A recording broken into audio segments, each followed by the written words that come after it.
The city never sleeps, but tonight, it's wide awake and screaming. Welcome to Midnight Thriller. Tonight, we look into the eyes of a man who thought he could outsmart the devil, only to find the devil waiting in his back seat. We're dissecting the 2017 psychological pressure cooker, Sleepless. It's a story about the masks we wear, the badge of a hero covering the heart of a thief. But when the clock starts ticking and your own flesh and blood is on the line, the mask doesn't just slip, it shatters. The night begins with a screech of tires and the smell of burnt rubber. Two masked men, Vincent and Sean, intercept a massive shipment of cocaine belonging to the powerful Stanley Rubino. In the chaos of the robbery, Vincent is forced to kill one of the couriers. They escape with 25 kilograms of pure white poison, thinking they've hit the jackpot, but greed is a heavy burden. As they drive away, Vincent's eyes aren't filled with triumph, they are filled with the cold realization that they've just poked a hornet's nest. Vincent isn't just a criminal, he's a homicide detective. He's a man walking on a razor's edge, balancing a broken home, a suspicious ex-wife named Dina, and a son, Thomas, who barely knows him. While driving Thomas to a soccer game, the consequences of Vincent's sins arrive in a black SUV. Rubino's men don't want a conversation, they want their product. In a brutal roadside ambush, Vincent is stabbed in the side. He watches, paralyzed by pain and horror, as his son Thomas is dragged away. The phone rings. It's Rubino. The ultimatum is simple: bring the drugs to the Luxus casino within the hour, or Thomas will never see another sunrise. This is where the psychological torture begins.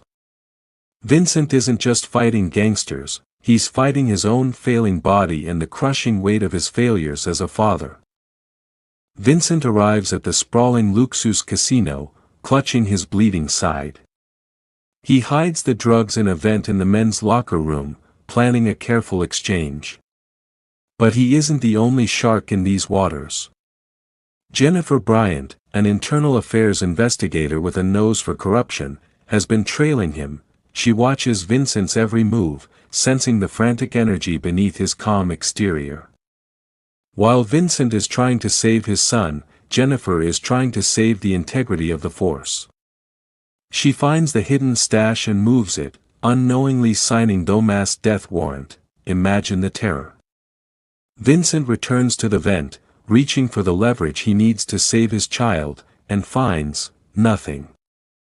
The silence in that locker room is louder than a gunshot. His heart hammers against his ribs. He is a predator who has just become the prey. Desperation turns a man into a monster. Vincent creates fake packages using sugar to buy time. He meets Rubino in the heart of the casino, a place of bright lights and fake smiles. While his son is held in a dark backroom, we see the psychological breakdown of Thomas. He isn't just a victim, he's a witness to his father's hidden world. He watches Vincent navigate the room, lying to everyone, and the boy realizes his hero is a ghost. Meanwhile, the stakes escalate.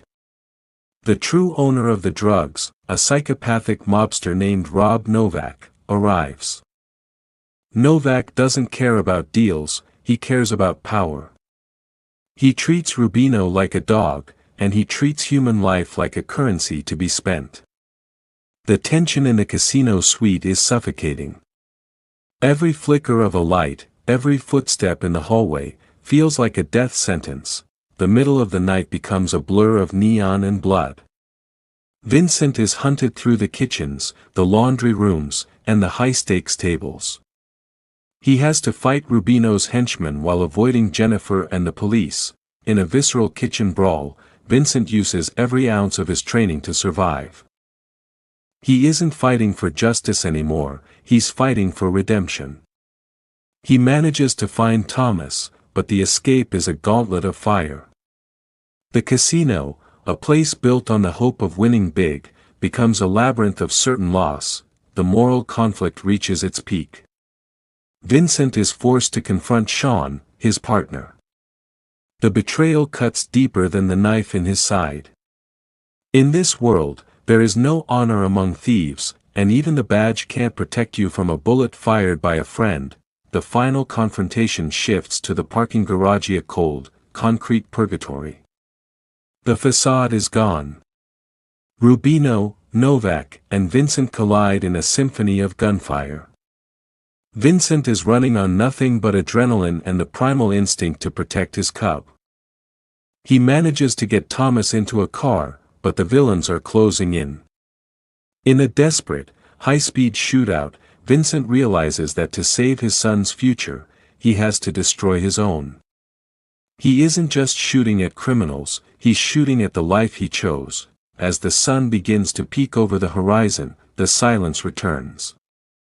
The bodies are scattered across the pavement. Vincent sits on the ground, his shirt soaked in red, watching as the paramedics take Thomas away. Jennifer stands over him. No words are needed. The truth is out. Vincent saved his son, but he lost his soul in the process. He is a hero in the eyes of his boy, but a criminal in the eyes of the law. The final shot lingers on Vincent's face. He is exhausted. He is broken. He is finally, truly, awake. The lesson of Sleepless is a bitter pill to swallow. The debt we accrue in the shadows must always be paid in the light. We think we can compartmentalize our lives, be a good father and a bad man, but the universe doesn't work that way. Eventually, the two worlds will collide, and the people we love most will be the ones caught in the explosion.